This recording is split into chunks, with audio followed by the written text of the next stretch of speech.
আসসালামু আলাইকুম। সবাই কেমন আছেন? আশা করি সবাই ভালো আছেন। আলহামদুলিল্লাহ আমিও ভালো আছি। তো গতকালকে দেখানো হয়েছিল যে আমাদের রসুনের জমি। তো রসুনের জমি আজকে রসুন তোলার কথা। তো আজকে এই তো রসুন তোলার জন্য লোক লাগায় দেওয়া হয়ে গেছে। তো আসলে আমাদের রসুন আরও ৪-৫ দিন আগে তোলার দরকার ছিল। কিন্তু ব্যস্ততার কারণে আর আমরা না আসতে পারার কারণে ওঠানো হয় নাই। তো আমার হাসব্যান্ড আমার বাবাকে বলছিল যে ও আসলে তারপর যেন রসুন তোলে।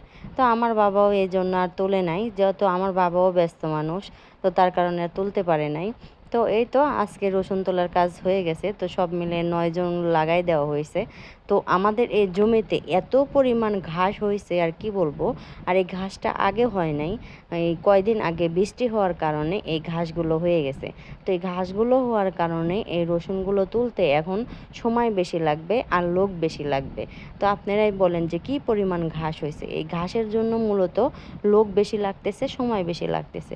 তো আজকে যেহেতু হয় নাই, সকাল ৬টা থেকে আমাদের এদিকে সকাল ৬টা থেকে দুপুর ২টা পর্যন্ত এইভাবে কাজ করে। তো এই কারণে হয়নি। তো সকাল ৬টা থেকে ২টা পর্যন্ত কাজ করে, অর্ধেক হয়ে গেছে।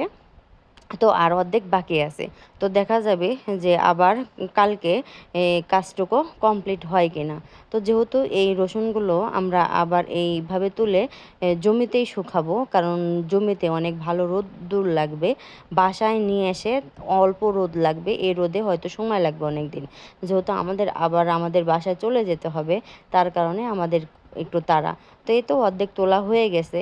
তো এখানে কিন্তু আমরা এভাবে তুলে তারপর রেখে দেব, রেখে দিলে তারপর যখন শুকাবে তখন আবার লোক দিয়ে রসুনগুলো আবার বাসায় নিয়ে আসতে হবে।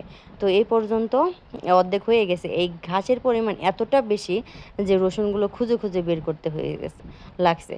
তো এই যে পরিমাণ রসুন হয়েছে, তো মাশাল্লাহ আলহামদুলিল্লাহ মোটামুটি আমাদের রসুন অনেক ভালো হয়েছে। সবাই বলতেছে যে আমাদের এই জমির মধ্যে, মানে এই এলাকার মধ্যে, এই বিলের মধ্যে রসুন যতগুলো হয়েছে আমাদের রসুন মাশাল্লাহ অনেক ভালো হয়েছে।